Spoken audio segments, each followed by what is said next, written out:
أعوذ بالله من الشيطان الرجيم. بسم الله الرحمن الرحيم.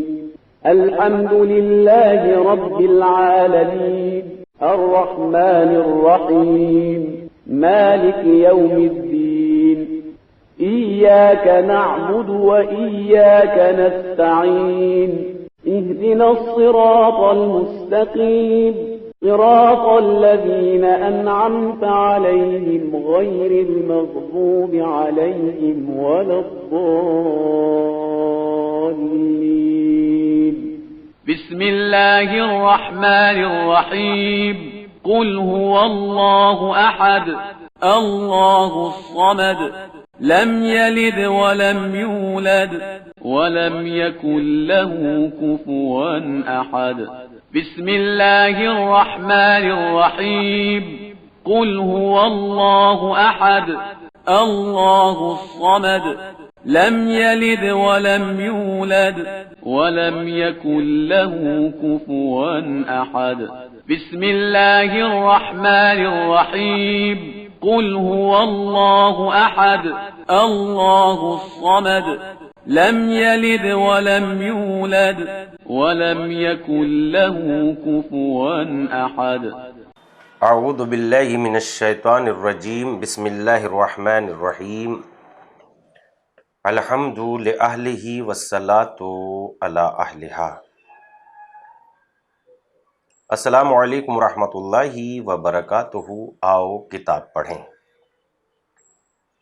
الحمدللہ آپ کی خدمت میں مسلسل یہ پروگرام پیش کرنے کی سعادت حاصل ہو رہی ہے، اور اب ہم آپ کی خدمت میں دو کتابوں کے بعد، یعنی صحیفہ کربلا اور قصص الانبیاء کے بعد،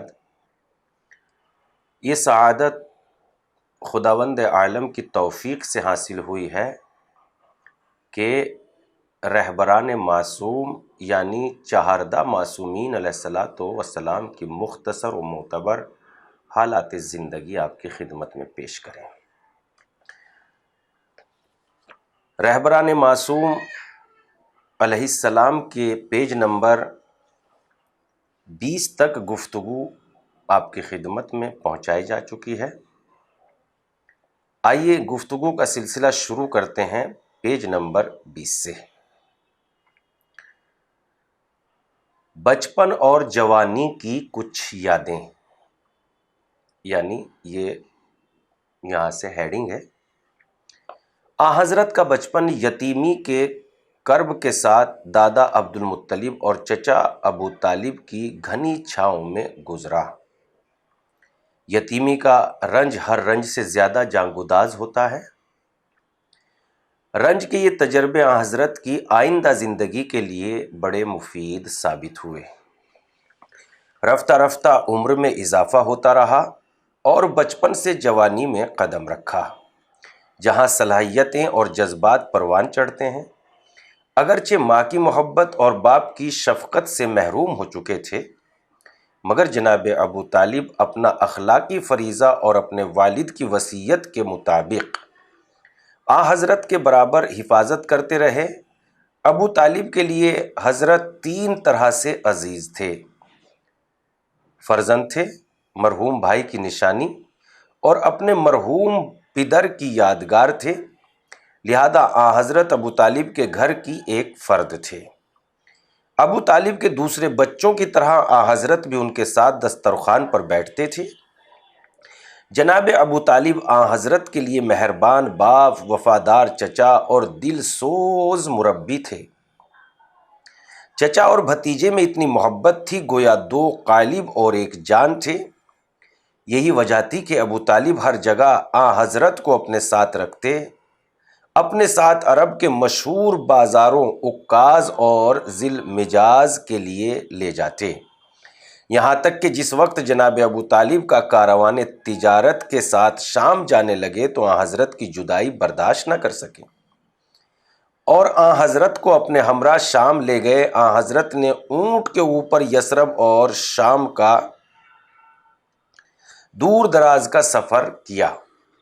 بحیرہ سے گفتگو.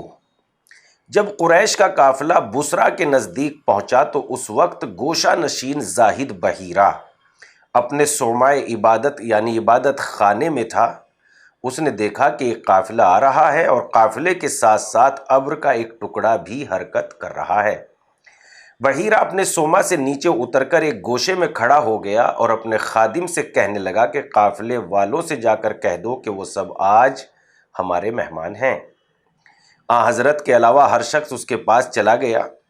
بحیرہ نے دیکھا کہ ابر کا ٹکڑا وہیں رکا ہوا ہے۔ اس نے معلوم کیا، دریافت کیا کہ قافلے کے تمام افراد لوگ یہاں آ گئے ہیں۔ سب نے کہا ہاں، البتہ ایک جوان جو سن میں سب سے چھوٹا ہے وہ یہاں نہیں ہے۔ بحیرہ نے کہا جاؤ اس کو بھی بلا لاؤ۔ جب حضرت چلے تو ابر بھی ان کے ساتھ چلا۔ بحیرہ غور سے یہ منظر دیکھتا رہا۔ جب کھانا وغیرہ ختم ہو گیا تو بحیرہ نے حضرت سے کہا میں آپ سے چند سوال کرنا چاہتا ہوں۔ میں آپ کو لات اور عزیٰ کی قسم دے کر کہتا ہوں کہ آپ ضرور جواب دیں گے۔ حضرت، جن دو ناموں کی تم نے مجھے قسم دلائی ہے سب سے زیادہ انہی دو ناموں سے مجھے نفرت ہے۔ بحیرہ، آپ کو اللہ کی قسم دیتا ہوں کہ آپ میرے سوالوں کا جواب دیجیے۔ حضرت، اپنا سوال بیان کیجیے۔ مختصر سی گفتگو کے بعد بحیرہ حضرت کے قدموں پر گر پڑا اور آپ کے دست و پا کا بوسہ لیا اور کہا اگر میں اس وقت تک زندہ رہا تو آپ کے دشمنوں سے جنگ کروں گا۔ آپ بشریت کے سردار ہیں۔ اس کے بعد اس نے قافلہ والوں سے پوچھا کہ یہ جوان کون ہے؟ قافلے والوں نے ابو طالب کی طرف اشارہ کرتے ہوئے کہا یہ ان کے فرزند ہیں۔ بحیرہ نے یہ ان کے والد نہیں ہیں، ان کے والد ان کی ولادت سے پہلے انتقال کر چکے ہیں۔ ابو طالب نے کہا ہاں، وہ میرے بھائی کا بیٹا ہے۔ بحیرہ نے کہا اس جوان کا مستقبل بہت ہی تابناک ہے۔ جو خصوصیت میں اس میں دیکھ رہا ہوں اگر وہ دوسروں کو پتہ چل گئی تو وہ اس کو قتل کر ڈالیں گے۔ اس جوان کے سلسلے میں ان کے دشمن بہت زیادہ حقیر ہیں اور اس جوان کے سلسلے میں ہوشیار رہنا۔ ابو طالب نے پوچھا یہ بچہ کیا کارنامے انجام دے گا اور اس کے دشمن کیا کریں گے؟ بحیرہ نے کہا یہ بچہ مستقبل میں پیغمبر ہوگا اور اس پر وحی کا فرشتہ نازل ہوگا۔ ابو طالب نے کہا خدا یقیناً اس بچے کی حفاظت کرے اور اس کو اس کے دشمنوں کے شر سے محفوظ رکھے۔ غلہ بانی، جناب ابو طالب اگرچہ سردار قریش تھے مگر آپ کے اخراجات کے لحاظ سے آمدنی زیادہ نہیں تھی۔ حضرت جوانی کی حدوں میں قدم رکھ چکے تھے، کوئی کام کرنا چاہتے تھے تاکہ اپنے چچا کا ہاتھ بٹا سکیں، لیکن کون سا کام شروع کرے جو ان کے مزاج کے مطابق ہو۔ مستقبل میں رسالت کی ذمہ داریاں نبھانا تھی، بے لگام ضدی منہ پھٹ لوگوں سے سابقہ پڑھنا تھا، بیجا رسم و رواج اور جاہلیت کے عادات و اطوار سے مقابلہ کرنا تھا، عدل و انصاف کی بلند و بالا عمارت کی بنیاد رکھنی تھی۔ لہذا حضرت نے سارے کاموں میں غلہ بانی کو اختیار کیا، یعنی بکریاں چرانا۔ حضرت اپنے اور رشتہ داروں کی گوسفندوں اور جانوروں کو لے کر مکہ کے صحرا چلے جاتے تھے، ان کو چراتے تھے، ان کی دیکھ بھال کرتے تھے، اس سے جو مزدوری ملتی تھی اس سے اپنے چچا کی مدد کرتے تھے۔ صحرا کی تنہائیوں میں کائنات کے اسرار و رموز کا مشاہدہ کرتے تھے۔ اس مدت میں حضرت تمام خوبیوں کا مجموعہ بن گئے تھے۔ مروت، نیک کرداری، سنجیدگی، بردباری، راست گفتاری، امانت داری، سب چیزیں حضرت میں جمع ہو گئی تھی۔ اس وقت کی تمام بری عادتوں سے آپ یکسر دور تھے۔ ہر شخص آپ کی بلندی کردار کا قائل تھا۔ آپ محمد امین کے نام سے مشہور تھے۔ پاک دامنی، جس معاشرے میں حضرت زندگی گزار رہے تھے اخلاقی گراوٹیں اس معاشرے کی فضیلت شمار کی جاتی تھی۔ جوان تو جوان، حجاز کے بوڑھے بھی بد کرداری میں سب سے آگے تھے، یہاں تک کہ ہر گلی اور کوچے میں بالا خانوں پر سیاہ پرچم مرکز فساد کی نشاندہی کرتے تھے اور لوگوں کو بد کرداری اور انحراف کی طرف بلاتے تھے۔ ایسے گندے اور کثیف ماحول میں حضرت نے اپنی جوانی کے 25 سال گزارے، لیکن آپ کے دامن کردار پر ماحول کی کثافت کا ذرا بھی اثر نہ ہوا، بلکہ دوست اور دشمن ایک نے آپ کے کردار کی بلندی کا اعتراف کیا، ہر ایک نے آپ کے کردار کی بلندی کا اعتراف کیا۔ جس وقت جناب خدیجہ سے آپ کی شادی ہوئی، اس وقت شعراء نے حضرت کی مدح میں جو اشعار کہے وہ حضرت کے کردار کے آئینہ دار ہیں۔ شاعر جناب خدیجہ کو مخاطب کر کے کہتا ہے، اے خدیجہ، دنیا والوں میں تم کو بہت بڑا مرتبہ ملا ہے، تم کو سب پر فوقیت حاصل ہے، تم کو محمد جیسا شوہر ملا۔ دنیا کی تمام عورتوں نے آج تک ایسا کوئی بچہ پیدا نہیں کیا، تمام اخلاقی اقدار، بلندیاں، حیا و عفت سب اس میں جمع ہے اور اسی طرح جمع رہیں گی۔ ایک دوسرا شاعر کہتا ہے، اگر تمام مخلوقات کے ساتھ حضرت کا مقابلہ کیا جائے تو ان کو سب پر فوقیت حاصل رہے گی۔ یقیناً قریش ان کے اخلاق اور کردار کی بلندیوں سے خوب واقف ہیں۔ حضرت صلی اللہ علیہ وآلہ وسلم کی پہلی شادی۔ جوانی فطری تقاضوں کے ظہور کا وقت ہوتا ہے، اس وقت خواہشات سر اٹھانے لگتی ہیں۔ جب لڑکا اور لڑکی عمر کے اس مرحلے میں قدم رکھتے ہیں تو ان کے دلوں میں گھر بسانے کی تمنا جاگنے لگتی ہے اور دونوں کو ایک دوسرے کا احساس ہونے لگتا ہے تاکہ ان کو سکون دل حاصل ہو جائے۔ اسلام نے اس فطری تقاضے کی سیرابی، فتنہ و فساد سے محفوظ رہنے کے لیے تاکید کی ہے کہ جوانوں کی جلد شادی کرنا چاہیے اور یہ بہانہ نہ بنانا چاہیے کہ بعد کے اخراجات کے وسائل ان کے پاس نہیں ہیں۔ ہاں، اگر زندگی، درہم و برہم، شادی کے ابتدائی اور بنیادی مسائل بھی فراہم نہیں ہیں تو پھر اس صورت میں عفت اور پاک دامنی کے ساتھ حالات کا انتظار کرنا چاہیے۔ حضرت نے اپنی زندگی کے 25 سال اس طرح کے سخت حالات میں گزارے۔ مالی حالات ایسی نہ تھی کہ حضرت شادی کر سکتے، اس لیے حضرت حالات کا انتظار کر رہے تھے۔ خدیجہ کی پیشکش۔ جناب خدیجہ دولت مند اور شریف خاتون تھی۔ دوسرے افراد ان کے سرمایے سے تجارت کرتے تھے اور اپنی مزدوری لے کر نفع حضرت خدیجہ سلام اللہ علیہا کو دے دیتے تھے۔ جس وقت حضرت کی امانت داری، بلند کرداری کا سارے عرب میں شہرہ ہو گیا تو جناب خدیجہ نے سوچا کہ کیوں نہ حضرت کے ذریعے تجارت کی جائے۔ خدیجہ نے یہ درخواست حضرت کے درمیان رکھی کہ میں ایک غلام کے ساتھ سرمایہ آپ کو دوں گی تاکہ آپ اس سے تجارت کریں اور آپ کو دوسروں سے زیادہ حصہ دوں گی۔ حضرت جناب ابو طالب کی زندگی سے بخوبی واقف تھے، ان کے اخراجات کتنے زیادہ ہیں اور آمدنی کتنی محدود ہے، زندگی کس اسرت میں گزر رہی ہے، لہذا آپ نے حضرت خدیجہ کی یہ پیشکش قبول کر لی۔ خدیجہ کون ہے؟ خدیجہ خویلد کی بیٹی اور بہت ہی باعزت خاتون ہیں۔ برابر شادی کے پیغامات آ رہے ہیں اور خدیجہ ایک ایک کو رد کر دیتی ہیں اور جانتی ہیں کہ یہ پیغام ان کے لیے نہیں ہے بلکہ ان کی دولت کے لیے ہیں۔ شام کا سفر۔ جس وقت قریش کا قافلہ تجارت کے لیے شام جانے لگا، حضرت نے اپنے سفر کی تیاری کی اور قافلے میں شامل ہو گئے۔ خدیجہ نے سرمایہ حضرت کے حوالے کرتے ہوئے اپنے غلام میسرہ سے کہا کہ تم ان کے ساتھ جاؤ اور ان کی خدمت کرو۔ اس تاریخی سفر کے جزیات اس مختصر سے رسالے میں جمع نہیں کی جا سکتی، تاہم اتنا جاننا ضروری ہے کہ یہ سفر بے پناہ برکتیں اپنے دامن میں لیے ہوئے تھا۔ تجارت میں کافی فائدہ ہوا تھا، حضرت کی شخصیت اور زیادہ نمایاں ہو گئی تھی۔ عیسائی راہب نے حضرت سے ملاقات کی تھی اور آپ کی رسالت کی پیش گوئی کی تھی اور یہی سفر شادی کا ذریعہ بھی قرار پایا تھا۔ جب یہ قافلہ اپنا سفر طے کر کے مکہ واپس ہوا تو میسرہ نے سفر کی تمام جزیات تفصیل سے جناب خدیجہ کو آگاہ کیا۔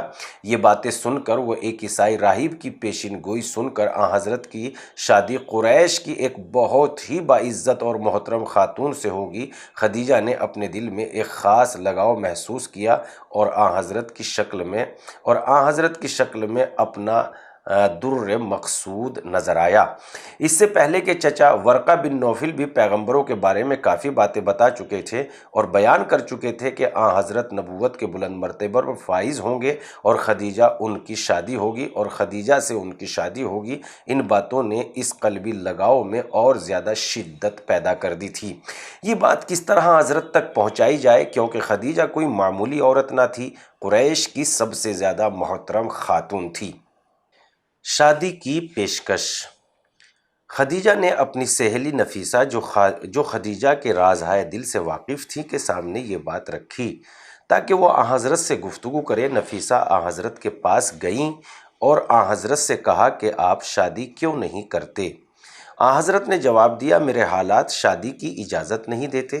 نفیسہ نے کہا، اگر وہ وسائل فراہم ہو جائیں اور مسائل حل ہو جائیں، ایک شریف خاندان کی دولت مند عورت اس بات پر تیار ہو جائے، کیا اس وقت آپ شادی کریں گے؟ آن حضرت نے دریافت کیا، وہ عورت کون ہے؟ نفیسہ نے کہا، خدیجہ۔ اس پر آن حضرت نے کہا، اس نے تو قریش کے بڑے بڑے ثروت مندوں کے پیغامات رد کر دیے ہیں، وہ میرے ساتھ شادی کرے گی؟ نفیسہ نے کہا، ہاں یہ ہو سکتا ہے اور میں اس رشتے کو طے کروں گی۔ جس وقت آن حضرت کو اس بات کا اطمینان ہو گیا کہ خدیجہ شادی کرنے کے لیے راضی ہیں، آن حضرت نے ساری باتیں اپنے چچا سے بیان کر دی اور وہ لوگ یہ خبر سن کر بہت خوش ہوئے۔ رشتہ طے ہوا اور خاص اہتمام سے شادی ہو گئی۔ آن حضرت نے شادی کی خاص بہترین ایام یعنی اپنی زندگی کے 25 سال جناب خدیجہ کے ساتھ گزارے۔ خدیجہ آن حضرت کی صرف شریک حیات نہ تھی بلکہ آن حضرت کی بہت بڑی مددگار بھی تھیں۔ عورتوں میں آپ آن حضرت پر سب سے پہلے ایمان لائی اور اپنا سارا مال و متاع دین مقدس سے اسلام کی نشر و اشاعت کے لیے دے دیا۔ جناب خدیجہ سے آن حضرت کی کئی اولادیں ہوئی، قاسم اور طاہر 2 فرزند اور 1 بیٹی جناب فاطمہ زہرا سلام اللہ علیہا، اور یہ دونوں فرزند بچپن میں ہی انتقال فرما گئے۔ جناب خدیجہ کی محبت و فداکاری کی آن حضرت ہمیشہ قدر کرتے رہے، زندگی میں بھی ان کی قدرداں رہیں اور ان کے انتقال کے بعد بھی برابر یاد کرتے رہے، اور جب بھی یاد کرتے تھے غمگین ہو جاتے تھے، کبھی کبھی ان کی یاد میں آنسو بھی نکل آتے تھے۔ جناب خدیجہ کی حیات کا چراغ اگرچہ 65 برس کی عمر میں گل ہوا، لیکن آن حضرت کا گھر ہمیشہ ہمیشہ کے لیے خدیجہ کے نور سے محروم ہو گیا۔ گفتگو ہماری پیج نمبر 27 تک پہنچ گئی ہے، لہذا وقت کا خیال کرتے ہوئے بس اتنا ہی، مگر آپ سے اپیل ہے کہ اس خدمت کو زیادہ سے زیادہ لوگوں تک پہنچائیے تاکہ لوگ علمی اور دینی معلومات اور چہاردہ معصومین علیہ الصلاۃ والسلام کی زندگی کے بارے میں سوچیں اور غور کریں، جن کا ہم کلمہ پڑھتے ہیں، جن کی امامت کا اقرار ہمیں دین میں شامل کیے ہوئے ہے، ہم ان کی حالات زندگی کو ضرور جانیں اور سمجھیں انشاءاللہ تعالی۔ والسلام علیکم ورحمۃ اللہ۔